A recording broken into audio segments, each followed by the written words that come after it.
Very good evening all of you. आ जाओ फटाफट से आ जाओ सारे बच्चे। आज बहुत ही अल्टीमेट बारिश है, पता है क्या, कंटिन्यूस चालू है शाम के 5 बजे से। Very good, good evening, good evening. बाकी बच्चे किधर है भाई? आज कोई न्यू ज्वाइनिंग है क्या, ये बता दो मुझे तो पहले। जो भी बच्चा ये लेक्चर पहली बार देख रहा है, आई रिक्वेस्ट देम कि उसने बाकी के पहले लेक्चर्स अच्छी तरह से, शिद्दत से, ईमानदारी से देखना है।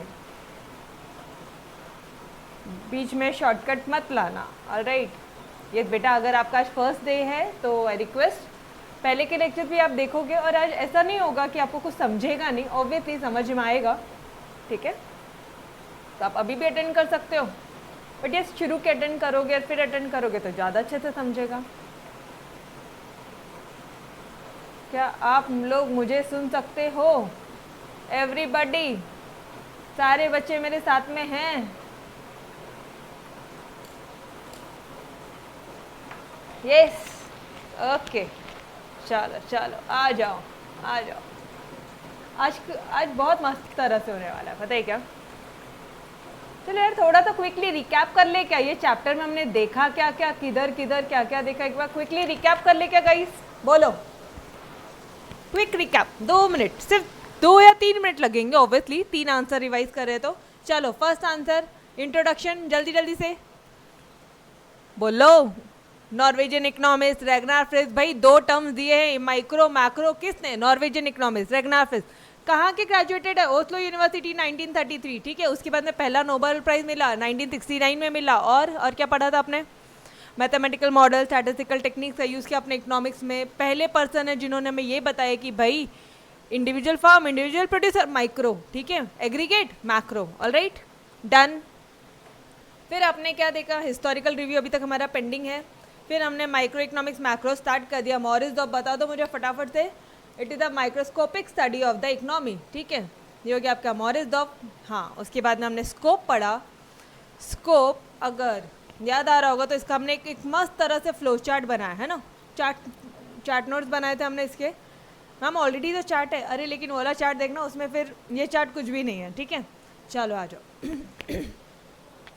माइक्रो इकोनॉमिक्स के स्कोप में क्या क्या पढ़ा? एक प्रोडक्ट की प्राइस निकालते हैं, फैक्टर्स की प्राइस निकालते हैं, लगी के लिए रवि, and then last one is overall economic welfare. वो कैसे होगा? पूरी इकोनॉमी का वेलफेयर कैसे होगा, बोलो। जब प्रोडक्शन होगा, efficiency in production, efficiency in consumption and overall economic efficiency. तो ये थे आपके। और लास्ट में फीचर्स आईपीएस मैम। आई से क्या था? आई से क्या था गाइस? जल्दी जल्दी फटाफट से। आई से स्टडी ऑफ इंडिविजुअल। अरे लिखने में टाइम पास मत करो, बोलो मेरे साथ साथ में। लेक्चर्स तभी बहुत इफेक्टिव होंगे, ठीक है। जो आपने परसेंटेज का मुझे टारगेट दिया है ना, सीरियसली मुझे मेरे अंदर एनर्जी लेवल लेकर आ गए आप लोग, पता है क्या। 100 आउट ऑफ 100 चाहिए तो आपकी मैडम को भी वैसे ही पढ़ाना पड़ेगा, राइट। चलो, आई से study of individual unit, P से प्राइस थ्योरी, पी से पार्शियल इक्विलिब्रियम, एस से स्कोप, एस से स्लाइसिंग मेथड। स्कोप कौन था? Limited, right, limited scope, slicing method. और एम से क्या था? अरे बोलो, मार्जिनलिज्म प्रिंसिपल या अजम्पशंस या फिर क्या? प्रिंसिपल, ठीक है। यहाँ पे कंफ्यूजन नहीं होना। Marginalism principle based on certain assumption and analysis of market structure. All right, ये पार्ट हो गया हमारा। आईपीएस मैम हो गया। इम्पोर्टेंस, इम्पोर्टेंस में क्या था? बॉयफ्रेंड गर्लफ्रेंड का, प्राइस में पैसे में, इकोनॉमी में प्राइस वेलफेयर, ठीक है। मतलब भाई पैसे के तौर पे, ठीक है ना, तेरा ज़्यादा खर्चा ना मेरा ज़्यादा खर्चा, अपन दोनों का प्राइस में इकोनॉमिक वेलफेयर होना। इकोनॉमी में प्राइस में वेलफेयर, शॉर्टकट। कल लॉन्ग कट भी बताया था, बट अच्छा मैडम हमें ऐसे याद नहीं होता, ऐसे याद नहीं होता तो वैसे याद कर लो। वैसे वाला भी बता दिया था कल के लेक्चर में गई। अच्छा, but I suggest lectures attend कर रहे हो ना, मेमोरी टेक्निक अपने आप याद हो जाएगी, ठीक है। आपको एफर्ट्स नहीं लेना है। तो फिर क्या करना है? दोनों याद रखो। क्यों बताऊं क्यों आपको? चलो आ जाओ। इस रीज़न, इसका भी मुझे आपको रीज़न दे देती हूँ क्यों। चलो आओ। एग्जाम में क्वेश्चन पूछा है आपको इम्पोर्टेंस। अरे सारे बच्चे मेरे साथ में है ना। इम्पोर्टेंस पूछा है किसका? माइक्रो का।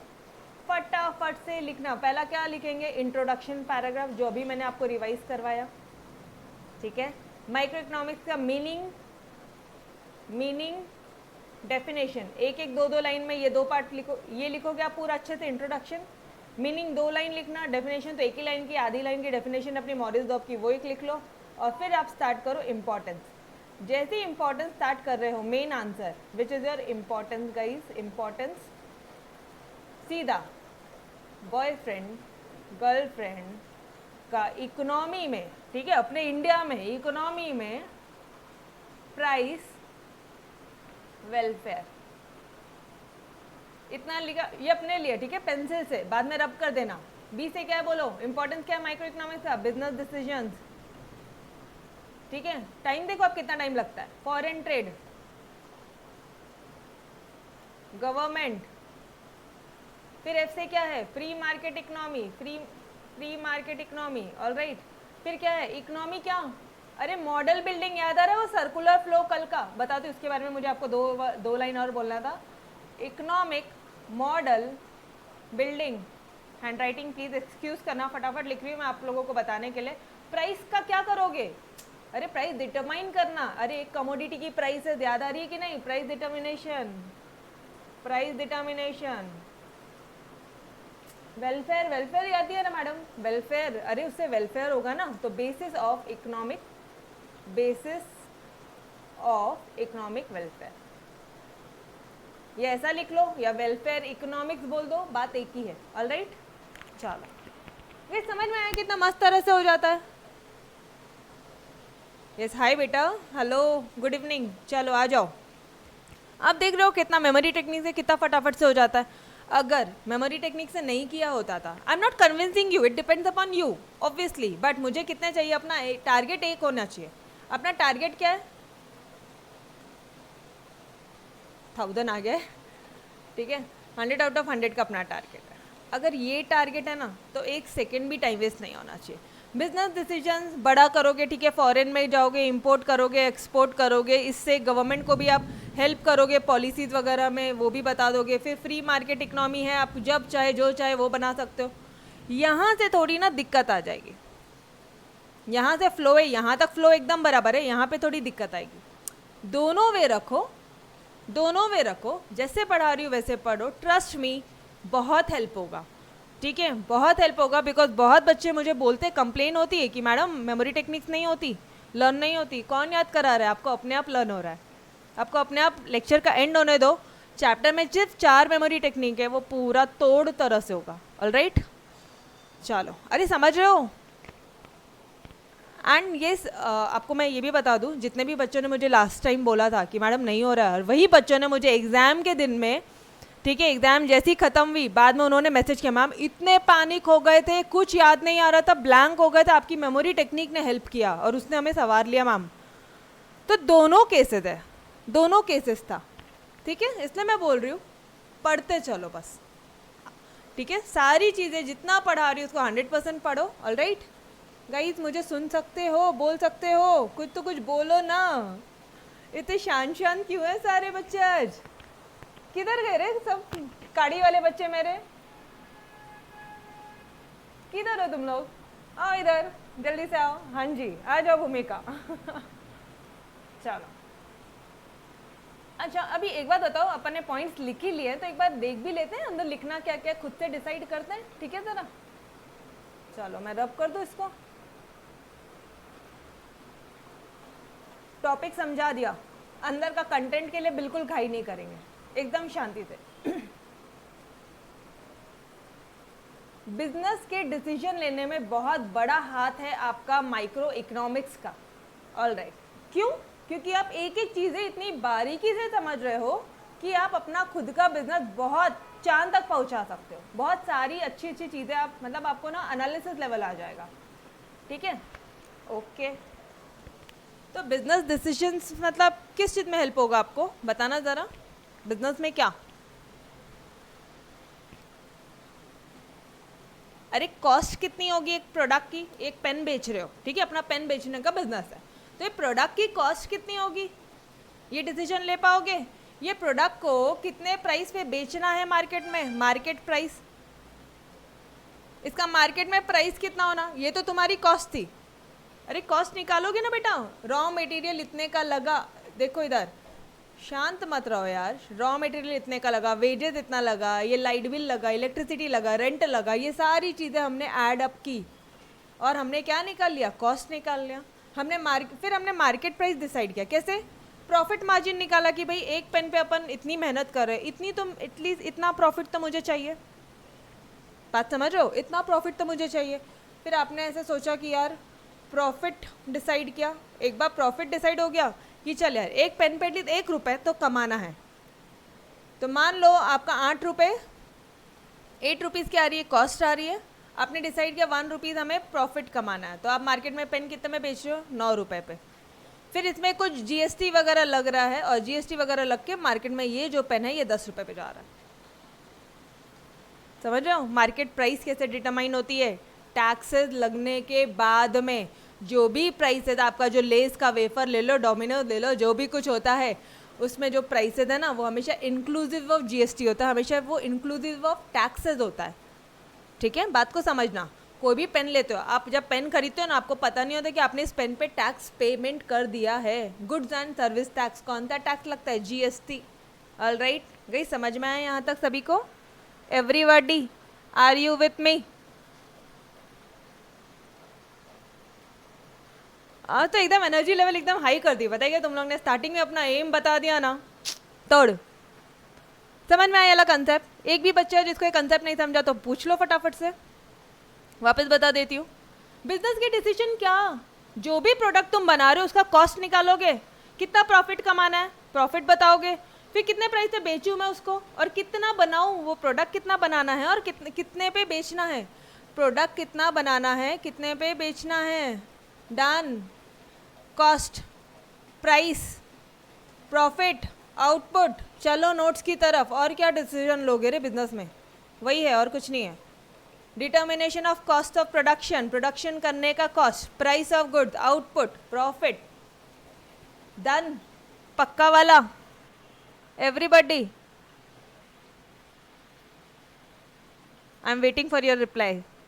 तोड़, चलो अगले वाले को भी तोड़ करते हैं। अगला वाला थोड़ा सा डिटेल्ड है, टेक्निकल है, चिंता ना करो, सारी चीज़ें आपको बोला ना, आपको एक भी चीज़ है, एक भी रट्टा मारने की तो ज़रूरत ही नहीं होगी, आपको एक एक एक एक वर्ड का मतलब समझेगा और इकोनॉमिक्स बहुत तोड़ समझेगा। ठीक है, चलो आ जाओ।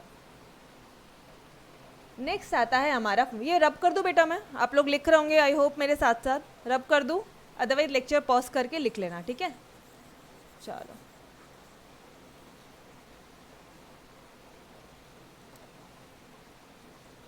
एक काम करते हैं, इसी को रब कर देते हैं ताकि यहाँ पे स्पेस मिल जाएगा अच्छे से लिखने के लिए। सेकेंड पॉइंट चल रहा है, थोड़ा सा बड़ा है, फॉरेन ट्रेड। फॉरेन ट्रेड मतलब देखो, एक बार बिजनेस बड़ा हो गया तो फॉरेन ट्रेड की एनालिसिस, इंपोर्ट एक्सपोर्ट करने में भी हेल्प होगा, है ना। फॉरेन में ट्रेड करना, ट्रेडिंग मतलब क्या होता है, ट्रेड मतलब क्या होता है गाइस? ट्रेड मतलब आपकी मैडम ने आपको क्या बताया था, जहाँ जहाँ ये ट्रेड आएगा वहाँ वहाँ क्या इमेजिन करना, फॉरेन ट्रेड। अरे अकाउंट्स में ट्रेडिंग अकाउंट पढ़ा था, तो वो अकाउंट में, वो ट्रेडिंग अकाउंट में क्या आता है, इधर परचेज रिलेटेड ट्रांजैक्शन, इधर सेल्स रिलेटेड ट्रांजैक्शन आता है, फाइनली जीपी वगैरह निकालते हो, यस और नो। तो वही तो है ट्रेड मतलब क्या, परचेज सेल। फॉरेन से परचेज सेल, फॉरेन से परचेज किया तो क्या बोलते हैं, अब ध्यान से समझो। फॉरेन से ये मैंने अमेरिका से, यूएसए से या मैंने चाइना से गुड्स का इंपोर्ट किया, गुड्स मंगाया, ठीक है, गुड्स क्या हुआ, फॉरेन से गुड्स परचेज किया। परचेज वर्ड यहाँ यूज़ नहीं करोगे बेटा, यहाँ पे आप कौन सा वर्ड यूज़ करोगे, इंपोर्ट, इंडिया में। ठीक है, अब इंडिया से गुड्स भेज रहे हैं बाहर, कौन सा वर्ड यूज़ करेंगे, सेल यूज़ नहीं करना, यहाँ पे कौन सा यूज़ करोगे, एक्सपोर्ट। तो ये बेसिक टर्म्स थे, बेसिक टर्मिनोलॉजीज, ये भी मैंने आपको बता दिया कि इंपोर्ट एक्सपोर्ट वर्ड कहाँ यूज़ करना। ऑलराइट, चलो आ जाओ अभी। अब फॉरेन से ना जब हम लोग ट्रेड करेंगे तो अब बात को समझना, जब आप फॉरेन से जब ट्रेड करते हो ना तो कुछ टैरिफ्स लगते हैं, कुछ टैरिफ्स लगते हैं, कुछ टैक्सेस लगाती है गवर्नमेंट। मतलब मैडम, मतलब इसका मतलब बेटा, जब आपने इंपोर्ट किया ना, ये यूएसए से इंपोर्ट किया ना, तो गवर्नमेंट इस पे क्या लगाएगी, टैक्सेस लगाएगी। दिस इम्पोर्ट, एक मिनट क्या बोला आपने, आप प्लीज लिख कर दो, आ जाओ, टू कर्ब दिस इम्पोर्ट। क्यों क्यों कर्ब मतलब क्या होता है? जो भी बच्चा यहाँ पे मराठी मीडियम का है बेटा, एक एक वर्ड आपको कोई भी दिक्कत होगी ना, semi English medium, Marathi medium, कोई भी बच्चा, प्लीज़ आपकी मैम आप ही के लिए है। और अब तो 110%, मतलब अब मैं अपना 200% दूंगी, ठीक है? आपने आपका एक छोटा भी डाउट अपने पास नहीं रखना, ठीक है? चलो आ जाओ इधर। कर्ब मतलब क्या होता है बेटा? कर्ब मतलब रोकना, इम्पोर्ट रोकना, ठीक है? कर्ब मतलब रोकना। क्या लिखूँ इधर, समझ जाओगे? रोकना, लो ना लिख ही देती हूँ मैं। गवर्नमेंट क्या लगाती है? गवर्नमेंट ना टैक्सेस वगैरह लगाती है, गवर्नमेंट टैरिफ लगाती है। ये टैरिफ वर्ड यूज होगा, कौन सा वर्ड यूज होगा यहाँ पे? टैरिफ। टैक्सेस मैंने आपके सिंपल करने के लिए बताया, कौन सा वर्ड यूज करोगे? बोलो ना, टैरिफ। टैरिफ यूज लगाती है टू कर्ब दिस इम्पोर्ट। क्यों मैडम? अच्छा है ना, फॉरेन के गुड्स आ रहे हैं, फॉरेन के गुड्स अगर इंडिया में आएंगे, चाइना से गुड्स आएगा, सस्ते रेट में आएगा, ऑब्वियसली चाइना वाले आपको पता है सारी चीज़ें एकदम चीपेस्ट रेट में आप लोग, वो लोग हमें गुड्स प्रोवाइड करता है। मुझे बताओ फिर हमारे इंडियन गुड्स की डिमांड कहाँ जाएगी? तो क्या ये सही है, इंपोर्ट होना सही है क्या गाइज? अगर हमने चाइना से इंपोर्ट कर रहे हैं तो गवर्नमेंट चाहेगी क्या, या आप चाहोगे क्या? अरे अभी तो हमने हड़ताल की थी कि चाइना के मोबाइल नहीं लेंगे, याद है ना? किया था ना हमने, एक सोशल मीडिया पे किया था, ठीक है? एक रिवेंज टाइप में किया था, रिटेलिएशन किया था। आप चाहोगे इंपोर्ट हो? अगर इंपोर्ट होगा तो सस्ते रेट में होगा, चीपेस्ट रेट पे होगा, तभी आप इंपोर्ट कर रहे हो। कोई महंगे रेट में तो गुड्स इंपोर्ट नहीं करना चाहेगा, यस और नो? अगर सबके सब, और चाइना में हर एक चीज़ सबसे सस्ती है, अगर सब सस्ती चीज़ें खरीदेंगे तो हमारे इंडिया के मार्केट का क्या होगा? इंडिया में एम्प्लॉयमेंट, इंडिया में जॉब। क्या कर रहे हो यारो, समझ रहे हो क्या बात को? इसलिए गवर्नमेंट क्या करती है, गवर्नमेंट ने टैरिफ इंट्रोड्यूस कर दिया कि भाई इंडिया में इंपोर्ट ज़्यादा नहीं होने का, हमको नहीं चाहिए इंडिया में इंपोर्ट ज़्यादा, तो गवर्नमेंट ने टैरिफ इंट्रोड्यूस किया। टैरिफ इंट्रोड्यूस करने से क्या हो जाएगा गाइस? मान लो आप 100 रुपये का, एक एग्जाम्पल दे रही हूँ, मान लो आप 100 रुपये का कोई सामान इंपोर्ट कर रहे हो, 20 रुपये उसमें क्या लग गया? टैरिफ लग गई है, टैरिफ लग गई। सामान कितने का हो गया? 120 का हो गया, एक छोटा सा एग्जाम्पल है, ठीक है? 120 रुपये हो गया। मुझे एक बात बताना, 120 रुपये से क्या हो गया? टैरिफ लगाने से क्या हो जाती है? प्राइसेस क्या हो गई बेटा? बढ़ गई। प्राइसेस क्या हो गई? बढ़ गई। गुड्स क्या हो गए? बोलो ना, गुड्स के प्राइसेस बढ़ गए हैं। आप ऐसा बोलोगे महंगाई बढ़ गई, इन्फ्लेशन आ गया और प्राइसेस बढ़ गए, तो आप अल्टीमेटली क्या करोगे? अब आप ये जो गुड्स है खरीदना बंद कर दोगे, इंपोर्ट नहीं करोगे। इसलिए गवर्नमेंट ने ये टैरिफ इंट्रोड्यूस किया। समझ में आया क्या कंसेप्ट? एवरीबडी यस बेटा बोलो, ये टैरिफ वाला कंसेप्ट समझ में आया पक्का से? ओके। प्राइसेस बढ़ जाती है मैडम, इंडिया वालों ने टैरिफ इंट्रोड्यूस कर दिया, वो अमेरिका वाले भी टैरिफ इंट्रोड्यूस करेंगे, तो अपने जो गुड्स है वो लोग अपना ना गुड्स लेंगे नहीं, इंपोर्ट नहीं करेंगे। हाँ ऑब्वियसली वो लोग भी क्या करेंगे? रिटेलिएशन करेंगे। मैडम क्या वर्ड बोला आपने? डोंट वरी, आपको लिखना नहीं है बट वर्ड सीख लो। रिटेलिएशन मतलब क्या होगा? आपने टैरिफ बढ़ा के रिवेंज लिया ना, आपने टैरिफ बढ़ाया, उनका इंपोर्ट रोक दिया आपने, वो लोग भी क्या करेंगे? आपसे रिवेंज। रिटेलिएशन मतलब क्या होता है? रिवेंज लेंगे। वो लोग भी टैरिफ बढ़ाएंगे, वो लोग भी टैरिफ बढ़ाएंगे, इंट्रोड्यूस करेंगे लोग टैरिफ। समझ रहे हो? अरे समझ में आया क्या? Yes sir no? अब इसका एक नुकसान और होता था, जब हमने इंपोर्ट किया तो आप समझो इंपोर्ट के केस में गुड्स और सर्विसेज इंडिया में आ रहा है और इसके बदले में हमें इन्हें क्या करना पड़ रहा है? पेमेंट करना पड़ रहा है। पेमेंट करेंगे ना तो रुपीस में नहीं करना पड़ता, फॉरेन करेंसी में करना पड़ता है।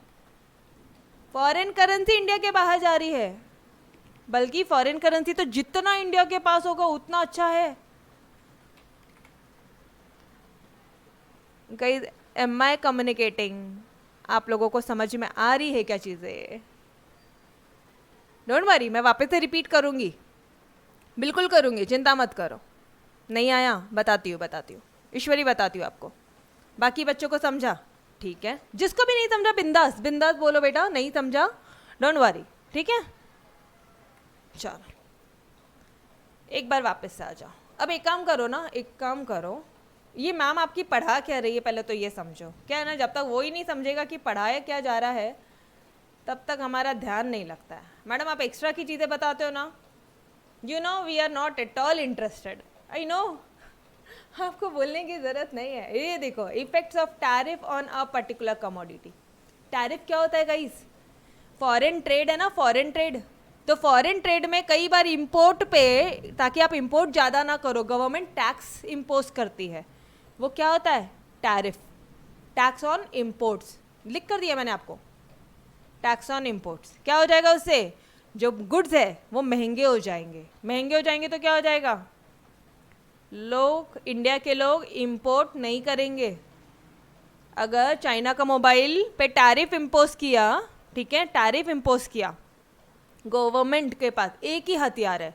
एक बात ध्यान से समझो, आज गवर्नमेंट को कोई चीज़ रोकनी होती है ना, गवर्नमेंट सीधा उस पर टैक्स लगाती है। नाम अलग अलग दे दो, टैरिफ दे दो, क्या फ़र्क पड़ रहा है तो टैक्सी है, तो टैक्सी। गवर्नमेंट को कोई भी चीज़, जैसे अभी ये देखो ना, अपने लॉकडाउन में क्या हुआ था, लिकर वगैरह, ये जो शॉप्स थी लिकर वगैरह की, प्रैक्टिकल एग्जाम्पल है और आपने भी देखा है, लाइन लगती थी यार, लाइन लग गई थी शॉप्स में, लिकर की शॉप्स में। ऐसे मतलब वायरल हो गए थे उनके फोटोज़ वगैरह, आप समझ रहे हो। तो गवर्नमेंट ने क्या किया, वो भीड़ उन्हें कम करनी थी, टैरिफ सीधा बढ़ा दिया, टैक्सेस बढ़ा दिया उस पर। वो पता लगे हम सुने नहीं, ठीक है, फिर भी अभी भी आज भी सेम वो लाइन तो कंटिन्यू है। बिकॉज कैसा होता है पता है क्या, लोग एडिक्टेड हो गए किसी चीज़ पे। गवर्नमेंट को रोकना है वो एक पार्ट अलग है, बट अभी फ़िलहाल आप इतना समझ लो, गवर्नमेंट को अगर कोई चीज़ पे आपको रोक लगानी है ना, गवर्नमेंट सीधा टैक्स इम्पोज करेगी, टैक्स लगा देगी। इम्पोर्ट रोकना था, टैक्स लगाया। लिकर वाला रोकना था, टैक्स रेट बढ़ा दिया। समझ में आ रहा है कंसेप्ट? वही वाला पॉइंट है। फर्स्ट पॉइंट बहुत सिंपल है बेटा, किसको नहीं समझा था ये ईश्वरी? बेटा बहुत सिंपल है, effect of tariff on a particular commodity. तो फॉरेन ट्रेड में आप क्या पढ़ते हो, माइक्रो इकोनॉमिक्स किस चीज़ में आपको हेल्प करता है कि ये जो टैरिफ है ना, टैरिफ, ये जो टैरिफ है ना, इसका इफेक्ट क्या हुआ एक पर्टिकुलर कमोडिटी पे? क्या इफेक्ट हुआ? टैक्सेस बढ़ गए। टैक्सेस बढ़ गए तो क्या हो गया? टैक्स रेट बढ़ गए। अरे 100 रुपये का प्रोडक्ट आज 120 में बिकने लग गया। फिर क्या हुआ? महंगा हो गया प्रोडक्ट। मैडम प्राइस बढ़ गई थी, महंगे हो गए थे, प्रोडक्ट कॉस्टलियर हो गए थे। हाँ जी, लिखो ना फिर वो सारी चीज़ें, एक नोट्स बनाते जाओ, जो भी मैं बोल रही हूँ वो लिखते जाओ। ऑलराइट, बहुत मस्त हो जाएगा इकोनॉमिक्स आपका। आपको किधर से कुछ भी पूछा ना आपको आएगा। ऑलराइट, चलो यहाँ पे एक और लिख लो, प्राइस अगर कॉस्टली हो रही है तो क्या हो जाएगा? डिक्लाइन हो जाएगा इम्पोर्ट्स में, डिक्लाइन इन इम्पोर्ट्स। बस इतना ही, यही मेन कंसेप्ट है। इतना पार्ट लिख लेना ये टैरिफ के बदले में, ठीक है? ओके,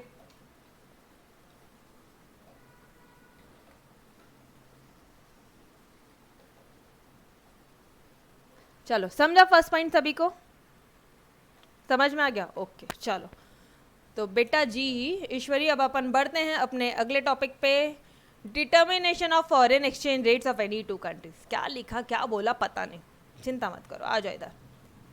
सेकेंड पॉइंट, सेकेंड वाला क्या? फॉरेन ट्रेड का ही सेकेंड। फॉरेन में ट्रेड हो रहा है ना, आपको पता है कुछ फॉरेन एक्सचेंज रेट होता है, फॉरेन एक्सचेंज रेट होता है।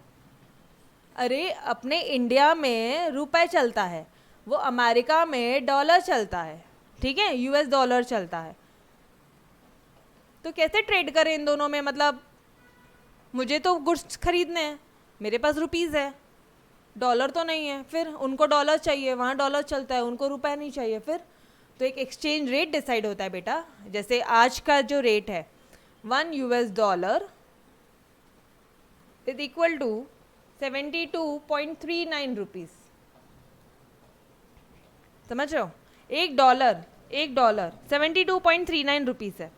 तो अब देखो, इसे हम लोग क्या बोलेंगे पता है क्या? इसे ही हम लोग बोलते हैं एक्सचेंज रेट। इसे क्या बोलते हैं? Exchange rate.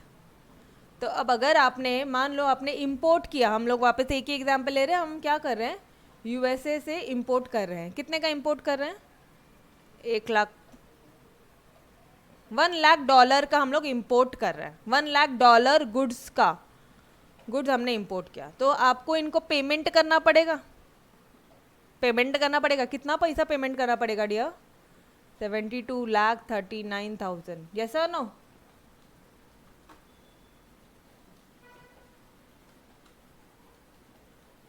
अरे हाँ ना, 72,39,000 आप रुपीस पेमेंट करोगे तब जाके, सुनो ना यार, इतने डॉलर के गुड्स आएंगे आपके पास में और आपको पेमेंट कितना पड़ेगा? इतना। मैडम कैसे आया ये फिगर? बेटा कितना है? $1 लाख है, आपको $1 लाख पेमेंट करना है। ये हर डॉलर का कितना रुपए होता है? 72.39 इंटू कर दो 72.39 रुपीज़, तो टोटल कितना रुपया देना पड़ेगा? इतना। ये समझा क्या? ये कंसेप्ट समझा? तो बताओ मैं इसके आगे थोड़ा सा और आपको बढ़ाऊँ। हाँ लिख कर भेजो, अभी थम्स अप भेजो सब, yes yes yes yes yes yes yes चालू है। वाई ओके ठीक, ये समझ में आया? तो अभी मुझे बताना, अगर $1 $1 ठीक है, अगर 80 रुपीज़ हो गया तो क्या करोगे? 80 रुपीज़ हो गया, अभी कितना रुपए? 72 रुपीज़ है, ठीक है, ऑन एन एवरेज, अप्रॉक्सीमेटली बोल रही हूँ। जब ये 80 रुपये हो गया तो क्या करोगे? मतलब क्या समझ में आ रहा है आपको? तब आपको इस 1 लाख रुपए के बदले में आज 80 लाख रुपए देने पड़ेंगे, 80 लाख रुपया देना पड़ेगा। ओ मतलब मैडम जहाँ पे हमको सिर्फ 72 लाख में आ जाता था 1 लाख सामान है, 1 लाख गुड्स अपन को 72 लाख में देना पड़ता था, आज 80 लाख। मतलब क्या हो रहा है? मतलब क्या हो रहा है? डॉलर, ये जो डॉलर है ना, ये जो डॉलर है ये क्या हो रहा है? अप्रिशिएट हो रहा है। अप्रिशिएट जाने दो, आपको इतना टेक्निकल वर्ड नहीं बताती हूँ मैं। डॉलर जो है ना, डॉलर महंगा हो रहा है। क्या महंगा हो रहा है? डॉलर की वैल्यू बढ़ रही है, रुपए की वैल्यू कम हो गई है। आज वही गुड्स के लिए हमें 80 लाख रुपए देने पड़ते हैं, रुपया की वैल्यू कम हो गई है, डॉलर की वैल्यू बढ़ गई है। $1 80 रुपए का हो गया, डॉलर की वैल्यू बढ़ गई है, रुपए की वैल्यू कम हो गई है। गाइज ये कंसेप्ट सेकेंड पॉइंट समझा जो मैं बोल रही हूँ आपको? हाँ वही लिखा मैंने, जस्ट एन एग्जाम्पल बेटा, एग्जाम्पल लिया मैंने कि अभी 72 रुपीज़ है, अगर 80 रुपए हो गया तो हमें क्या करना पड़ेगा? अब हमें 80 लाख रुपए देने पड़ेंगे उनको, यस और नो? ये समझा मोहम्मद? फाइनली क्या हो रहा है? क्या हुआ? क्या अब इसका क्या ट्रांजैक्शन हो रहा है? ये एक्सचेंज रेट से फर्क क्या हुआ एग्जैक्टली exactly? ये जो इंपोर्ट किया ना आपने बेटा, ये इंपोर्ट किया, अब इसके बदले में 80 लाख देना पड़ेगा, तो आप बोलोगे इंपोर्ट्स कॉस्टलियर, वापस से वही वर्ड, इंपोर्ट क्या हो गए? कॉस्टलियर हो गए, महंगे हो गए इंपोर्ट्स, ठीक है। आपको ज़्यादा पैसा देना पड़ रहा है, ऑब्वियसली आपके लिए मैं कॉस्ट हो गई, सामने वाला का जो एक्सपोर्टर है, वो अमेरिका वाले वो गुड्स बेच रहे हैं ना, हमें वो बेच रहे हैं ना, ये यूएसए वाले, इनको क्या हो रहा है? इनको तो इनकम हो रही, इनके लिए तो प्रॉफिट हो रहा है, वो लोग अर्न करेंगे प्रॉफिट। और हमारे लिए क्या हो गई? हमारे लिए कॉस्ट ज़्यादा बढ़ गई, क्योंकि हम 80 लाख में गुड्स ला रहे हैं, 80 लाख में थोड़ा सा अपना भी प्रॉफिट मार्जिन ऐड करेंगे, बाद में हम वो गुड्स मार्केट में बेचेंगे। एक्सचेंज रेट, ठीक है। तो माइक्रो इकोनॉमिक्स से आपको ये सारी चीज़ें समझ में आती है कि भाई देखो कैसे एक्सचेंज रेट से कैसे गुड्स महंगे हो गए, कैसे इंपोर्ट कॉस्टलियर हो गया, इंपोर्ट्स कैसे महंगे हो गए। समझ में आ रहा है? कंसेप्ट समझ में आया? इंपोर्ट्स महंगे हो गए हैं, अल्टीमेटली प्राइस बढ़ गई है, प्राइस बढ़ गई है। अरे आज 80 लाख का मिल रहा है, 80 लाख में तुम मान लो 8 लाख रुपए, एटलीस्ट 8 लाख रुपए तो प्रॉफिट चार्ज करोगे, 88 लाख रुपीज़, 88 लाख में अब आप सामने वाले को बेचोगे, यही आपने प्राइस बढ़ा दी, प्राइस बढ़ गई ना। समझ में आ रहा है? कंसेप्ट समझा कि माइक्रो इकोनॉमिक्स कैसे फॉरेन एक्सचेंज रेट से हमें चीज़ें समझना सिखा रहा है। यस, तो आ जाओ यार बच्चे, आ जाओ फिर। ये देखो एक बार, अब नोट्स में आऊँ थोड़ा सा। Determination of foreign exchange rates of any two countries, कोई भी दो कंट्रीज के बीच में फॉरेन एक्सचेंज रेट क्या चल रहा है और उससे कैसे इकोनॉमी में इम्पैक्ट हो रहा है। Micro economics done everyone. पहला वाला पॉइंट क्या था? रट्टा नहीं मारना। Micro economics helps in explaining various aspects of foreign trade. जैसे एक है टैरिफ, इंपोर्ट ज़्यादा नहीं होना टैरिफ, लिकर ज़्यादा नहीं टैरिफ, जिधर नहीं उधर टैक्सेस, ठीक है। जो गवर्नमेंट को चाहिए आप वो काम ना करो, वहाँ पे गवर्नमेंट लगा देगी टैक्स। सिंपल सा फंडा, डन। तो पहला वाला पॉइंट क्या था, effects of tariff. Second point क्या है, एक्सचेंज रेट। अरे इंपोर्ट कर रहे हो, एक्सपोर्ट कर रहे हो, सामने वाले कंट्री का एक्सचेंज रेट भी तो देखना पड़ेगा, उसके कारण अपने में इम्पैक्ट क्या हो रहा है वो भी देखना पड़ेगा। आज 72 लाख में जो गुड्स मिलता था आज वो 80 लाख में मिल रहा है। 80 लाख पे आप और प्रॉफिट चार्ज करोगे फिर बेचोगे मार्केट में। समझ में आ रहा है concept everyone? Okay, now comes towards your third point. थोड़ा धीरे होगा, आराम से करेंगे, बट रट्टा नहीं मारना पड़ेगा, ठीक है। भूलने का गुंजाइश ही नहीं रहेगा अपना, इतना तोड़ पड़ेंगे, ठीक है। Gains from international trade to a particular country. Madam ये पॉइंट फॉरेन ट्रेड, वापस से पढ़ो। क्या पढ़ रहे हो आप? इंपॉर्टेंस पढ़ रहे हो माइक्रो इकोनॉमिक्स का। क्या पढ़ क्या रहे हैं हम लोग? क्या पढ़ रहे हैं? इंपॉर्टेंस पढ़ रहे हो माइक्रो इकोनॉमिक्स का, इंपॉर्टेंस। पहला क्या पढ़ा आपने? Business decision, cost price output profit, ठीक है। फॉरेन में ट्रेड, टैरिफ कैसे लगेगा, एक्सचेंज रेट क्या होगा, और गेन कितना होगा इंटरनेशनल ट्रेड से टू अ पर्टिकुलर कंट्री। एक पर्टिकुलर कंट्री को कितना गेन होगा। अरे गेन भी तो इम्पॉर्टेंट है। अपने इंडिया को, अपने इंडिया का गेन कितना हुआ है। चलो ये पॉइंट ज़्यादा कुछ डिटेल नहीं है, ये बहुत सिंपल है। थर्ड पॉइंट क्या बोला है? फर्स्ट क्या बोला बेटा उसने? टैरिफ बोला, ठीक है, फर्स्ट पॉइंट। सेकंड पॉइंट क्या बोला उन्होंने? फॉरेन एक्सचेंज रेट बोला, मैं शॉर्ट में लिख रही हूँ, फॉरेन एक्सचेंज रेट बोला। और थर्ड पॉइंट क्या बोला? गेन बोला है, गेन्स फ्रॉम इंटरनेशनल ट्रेड। जो भी इंटरनेशनली जो ट्रेड हो रहा है, मैडम वर्ड तो एक ही है ना, बिल्कुल वर्ड एक ही है, चिंता मत करो। इंटरनेशनल ट्रेड, ये foreign exchange between two countries है। ये जो ट्रेड है ये इंटरनेशनली कहीं से भी है, तो ऑल ओवर। अब ध्यान से देखो, पूरे इंटरनेशनल लेवल पे कितना गेन हो रहा है, सिर्फ दो कंट्रीज नहीं, सिर्फ टैरिफ नहीं, पूरे इंटरनेशनल लेवल पे ट्रेड कितना हो रहा है और उससे कितना गेन हो रहा है। समझा अभी एवरीबॉडी? थर्ड,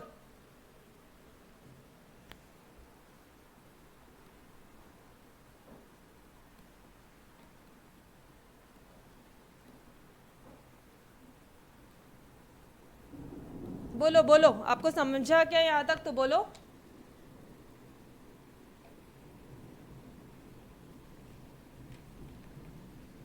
समझ में आया सभी को? ओके, अब दो पॉइंट आपको और बता रही हूँ।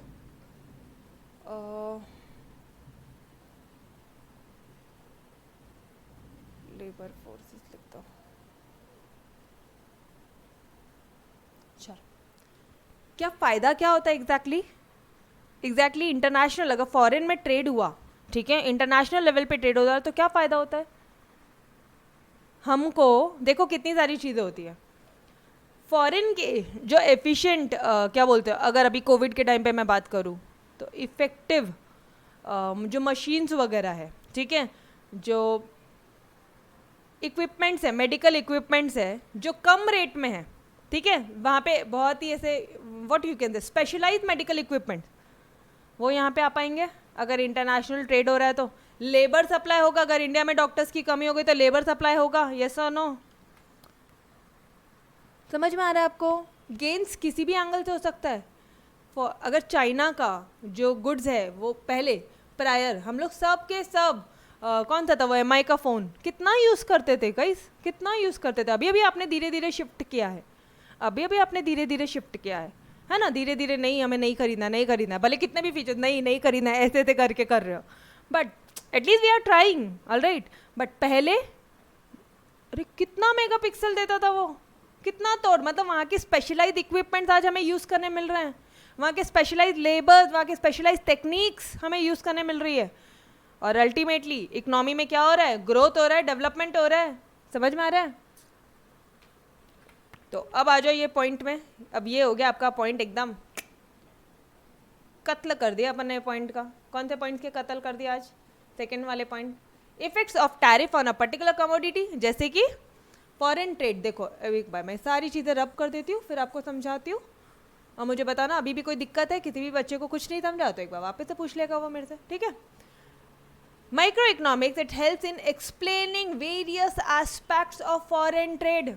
फॉरेन ट्रेड के अलग अलग पहलू बताना, समझाना सिखाता है हमें, ठीक है, समझना सिखाता है। जैसे कि टैरिफ का क्या इफेक्ट होगा पर्टिकुलर कमोडिटी पे, टैरिफ का क्या इफेक्ट होगा पर्टिकुलर कमोडिटी पे। अगर मैं पेन इंपोर्ट कर रही हूँ, ठीक है, मुझे लिखना है, डिजिटली लिखना है, तो I am importing this pen, इस पर टैरिफ इम्पोज किया, कॉस्टली हो गया इम्पोर्ट्स, ऑलराइट, टैक्स रेट हो गया।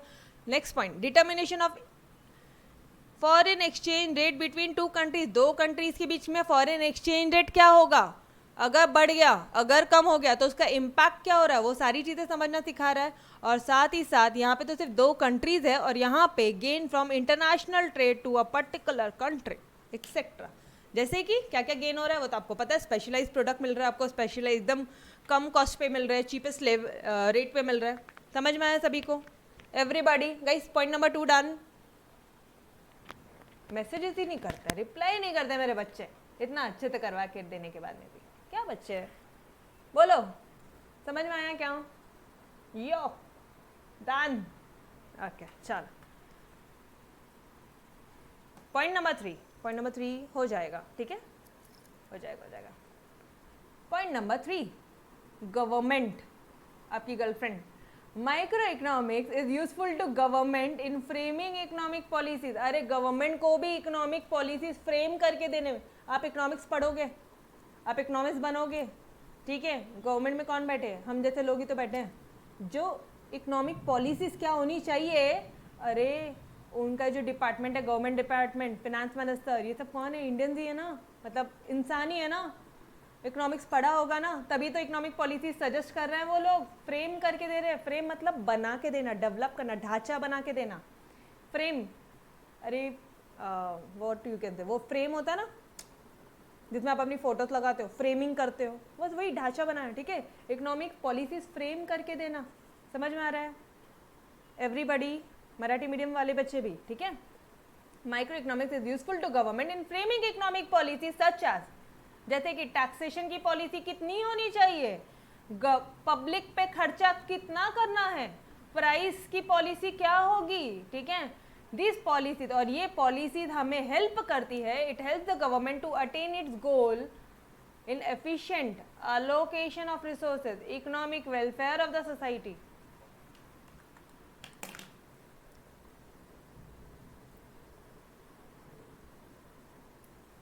थर्ड पॉइंट बोलो, थर्ड पॉइंट बोलो, नहीं समझा तो वापस पूछने का।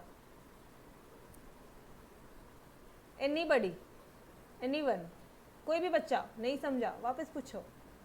अरे ये वर्ड मैंने बहुत बार बताया आपको, एफिशिएंट अलोकेशन ऑफ रिसोर्सेज। 2000 रुपए से मांग के 2000 रुपए इकट्ठा किया था, अच्छी तरह से यूज किया था, याद है ना अपना एग्जाम्पल।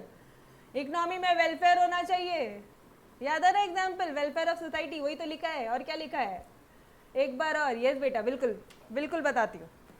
ये दो वर्ड याद आए क्या आपको? मुझे पता आपको कहाँ पे दिक्कत आ रहा है। वैष्णवी इधर देखो, ये एफिशिएंट अलोकेशन ऑफ रिसोर्सेज ध्यान में आया कि आपने मैडम ने एक एग्जाम्पल दिया था बेसिक के लेक्चर में, 2000 रुपए मुश्किल से इकट्ठा किए थे, ये करेंगे वो करेंगे वो ये करेंगे, बाद में इतनी सारी चीज़ें तो पॉसिबल नहीं हो सकती। फिर हमने दो ही चीज़ें हुई, वही चीज़ें करी, लोनावला गए, लंच किया, डिनर घर में आ गए, ऐसे भूखे सो गए, खिचड़ी बना लिया। एफिशिएंट अलोकेशन ऑफ रिसोर्सेज, ये आपके हिसाब से, आपके हिसाब से मैंने एग्जाम्पल दिया था। इकोनॉमी के हिसाब से एफिशिएंट अलोकेशन रिसोर्सेज कैसे होगा आपको पता है, ठीक है।